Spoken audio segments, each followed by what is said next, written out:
Ladies, gentlemen, and Haradrim of all ages, it's been quite the busy weekend for Diablo 4, with the opening ceremony at BlizzCon coming with a number of announcements about the near future for Diablo 4, a very slight reveal of Season 3, and then of course the big event, the announcement of the first expansion for the game, Vessel of Hatred, releasing late next year. The next day we had a campfire chat with the developers where they talked for about an hour, and honestly only really told us like 3 new things, otherwise just sort of going back over the things that we already knew from previous things they told us, or just repeating the exact same things from the previous day. But even then, those few new things that were there still help form the full picture. Since then, I've also had a bit of time to sleep on all of this information, so let's talk about it all under a slightly different lens, one where we dive into my predictions and expectations of what is to come, because yes, they are just my thoughts, but they are my thoughts framed from the perspective of someone who consumes Diablo news like an overclocked wood chipper, so I have a lot of pieces to put it together for it all. That said, let's start with the big daddy of it all, Vessel of Hatred, the expansion. What we have been explicitly told about this is that it will happen late next year. There will be a new class, not a returning class, but something brand new to the Diablo franchise. We know that we as players as well will be traveling to the region of Nahantu, previously known as the Jungles of Torrejon in the series, which is a full-on massive jungle area with trees that have roots big enough to create bridges over chasms. At the center of this is the city of Kurast, a sprawling area slowly being overtaken and reclaimed by the jungle after the events in this area from Diablo 2, where Mephisto had completely corrupted the city. Of course, the 2 major cookie crumbs to tell us we were coming here is that we knew that any expansions will continue main story campaign, and well, the campaign ended with Nerel carrying Mephisto off in a soulstone by herself, and the fact that on the world map for the Diablo series, Kurast and Nahantu are directly south of the currently playable area. In fact, if you look at the areas labeled here, Kurast and the jungles themselves, if you add in a bit of the marshlands, because you may as well at that point if you're that far out, that would give us a nice big area, pretty much the exact size of each of the 5 previously existing regions in Diablo 4, which would actually give us a pretty good idea of what we're going with, and that goes into my speculations and expectations section. Here, I believe, especially with this map as a base, the expansion will contain this entire southern region of the map here, which will be equal in size to each of the other regions in the game. As far as the actual content within, the story is a bit hard to predict, but I would say that we are likely only getting 1 more act, maybe 2 if we're lucky. Then we likely will expand the current renown system into the region too, and so I would expect somewhere around 20 to 25 new dungeons, just like each of the other regions, anywhere up to 30 new altars of Lilith, which hopefully would make us stronger as well, around 30 new side quests for anyone who enjoys those, a number of strongholds, 3 to 4 is the average, and then the center main section will be the city of Kurast. I would say it's likely that the first expansion will also come with World Tier 5. A while back, a player who goes by Datamine ARPG looked into the live game files and found a number of interesting things that will likely play out in this expansion. The first is that there is 3 whole extra tiers of gems in the files, which would be above our current maximum gem tier, and it would make sense considering our current top tier of gems, which is Royal, are craftable at level 70, that each of these further tiers would be craftable at level 80, 90, and then maxed out level 100 respectively. Past this, the same person also found some image files related to World Tier 5 that look quite a lot like the ones used in game, so it would seem that World Tier 5 was in heavy consideration even before this point, and I would absolutely expect the expansion to bring that in. The next thing worth talking about here then is level cap. Will it be raised past 100 in this expansion? And I think the answer to that is probably not yet. World Tier 5 has the potential to create the actual endgame that people want if we stick to level 100. Think about it this way: the capstone to enter World Tier 3 is scaled to level 50, the capstone for World Tier 4 is scaled to level 70, so the capstone to World Tier 5 would logically be level 90.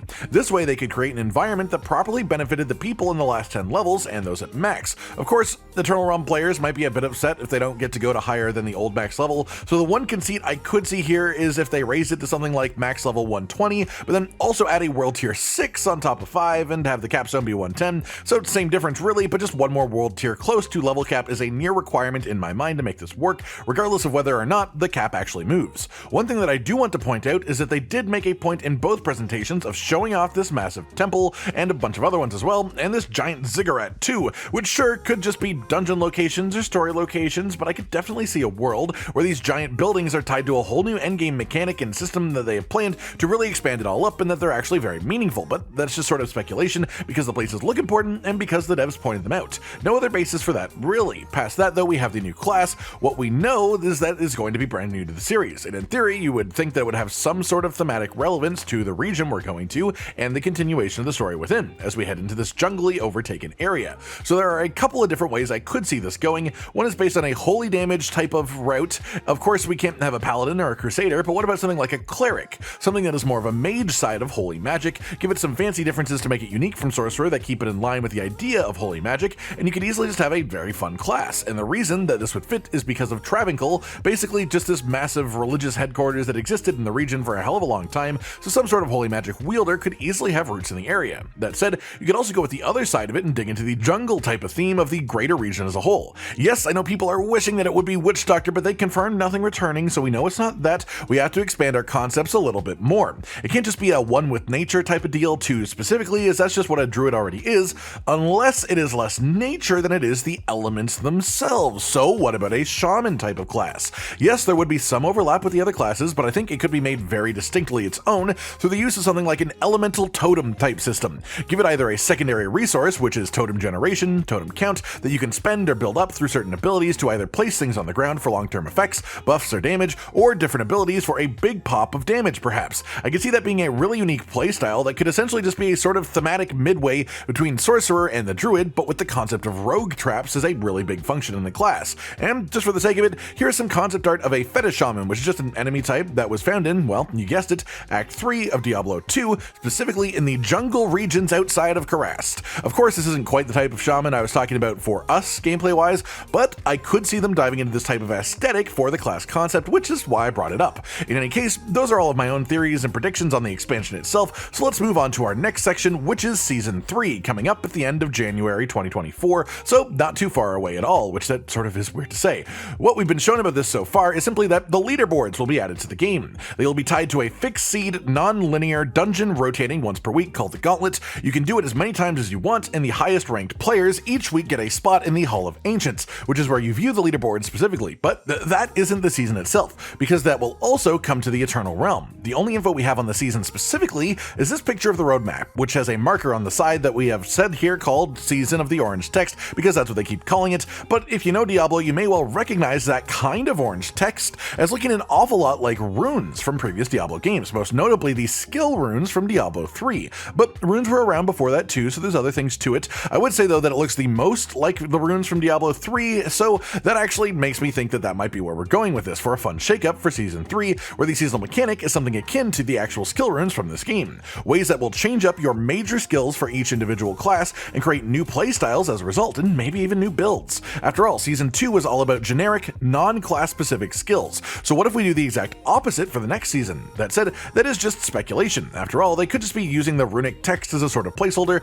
It could mean nothing at all. It could just be completely unrelated, but that is just a fun thing that I can imagine being a neat seasonal mechanic that relates to what they showed us. Past that, we just have the remainder of Season 2's major changes to talk about. We get new malignant power inspired unique rings coming up this Tuesday. These are quite neat. Some are great, some are less so, but the main thing about this is to me it implies the likely continuation of this in the future. Think of it this way. Malignant Hearts were the Season 1 mechanic. Now they are releasing one unique for each class that utilizes one of these Malignant Heart powers. This serves both as a, hey, we know you like this, maybe you miss it, so here's another form of it coming back into the game forever, and also just a content drop in the middle of the season in general. Hitting just a few weeks into the season, we're getting a number of uniques, and that by itself is pretty cool. That said, this could very well start a pattern where a few weeks into Season 3, we get some uniques related to fan favorite vampiric powers. In Season 4, we get some uniques related to Season 3 powers. Things like that. I really like that as a concept, as a thing that they could repeat in a cyclical way, and even though none of the rings are going to break the game by any means, they are fun to have around, and definitely can augment some builds that already exist in fun ways, so I quite like the concept.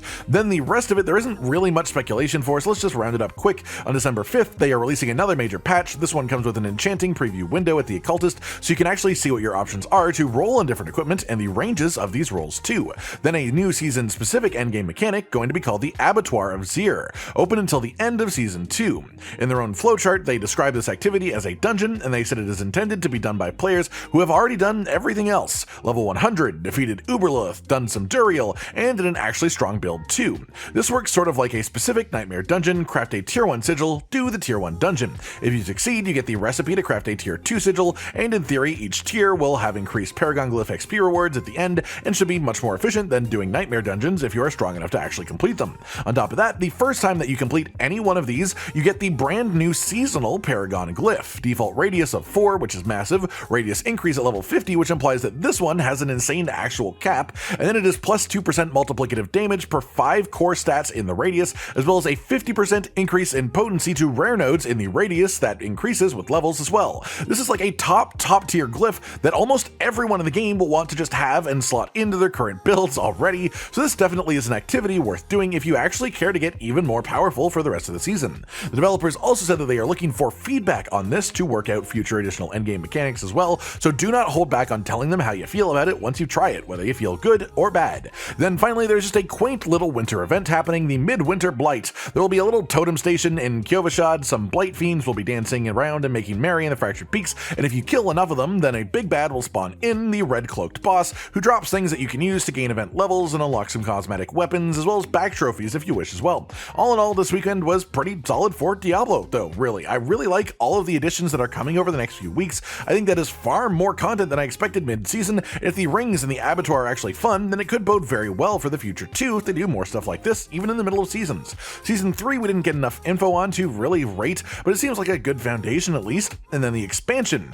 I was pretty much convinced personally that an expansion was going to be announced here, so I wasn't taken off guard by it by any means, and a lot of my concerns are immediately alleviated by it being released late 2024. My concern was they would try to shove it out too early before finishing fixing up the base game itself, and then still ask for a bunch of money from people, which would obviously be a very bad thing to happen. But giving it another year before an expansion comes out is actually plenty of time to build on what we have, fix things up even more, get it looking smooth before asking people for money to actually make it bigger. So they at least haven't lost me with it yet, and they have promised quite a lot more info on the expansion starting in the summer, so we do have quite a bit of a wait, unfortunately, before we even get to hear more about it. And that just about does it then, everyone. Everything that was announced and revealed and discussed at BlizzCon in relation to Diablo 4, my own thoughts on it all, my speculations and possible predictions for the future as well, and generally, I just think that this was a pretty solid showing from the developers. More than I expected in the short term, and nothing damning long term by any means, so I do look forward to seeing more in the future, but of course, let me know your own thoughts down below as well.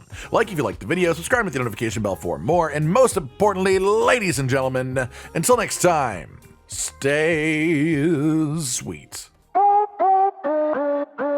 Josh, Cotton, and Hollow with the videos, dropping the humor like a hammer on your tippy toes, bringing entertainment on a daily arrangement to take our insanity and turn it into entertainment. Yes, I said entertainment twice, to reiterate that it is nice to look into your faces on a mostly daily basis when you let us in your homes to make the whole world a stage. Goodbye.